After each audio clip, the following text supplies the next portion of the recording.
In today's video, I'm going to teach you how to stop syncing files to OneDrive.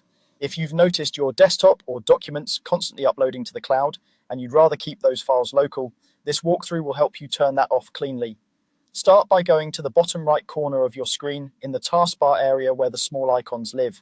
Look for the OneDrive cloud icon. If you don't see it right away, click the little arrow that expands the notification tray. That reveals hidden icons. When you spot the cloud, click it to open the OneDrive panel. Inside that panel, find the gear icon for settings and click it. In the menu that appears, choose settings again to open the full settings window. You'll see several sections across the top. Click the one labeled sync and backup. This is where OneDrive controls which folders on your PC are being protected and uploaded. Now, select Manage Backup. Here you'll see the folders OneDrive is currently backing up, commonly desktop, documents, and sometimes pictures. To stop syncing a folder, toggle it off. Turning a folder off means OneDrive will no longer automatically upload new files from that location or keep changes synchronized. When you've toggled off the folders you want, confirm by clicking Stop Backup. A quick note on what this does and doesn't do. Stopping backup doesn't delete anything from your PC. The files in those folders stay right where they are on your computer.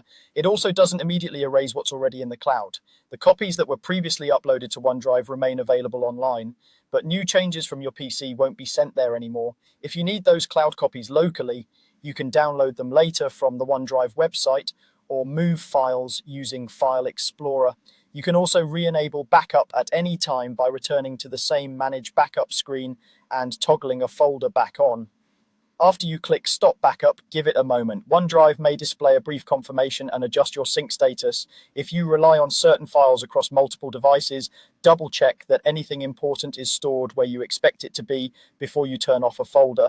In some workplaces or school environments, these settings might be managed by an administrator, and you may see options that are grayed out or locked. That's all there is to it. You've successfully stopped OneDrive from syncing selected folders, keeping your files local while preserving any existing cloud copies until you choose to remove them.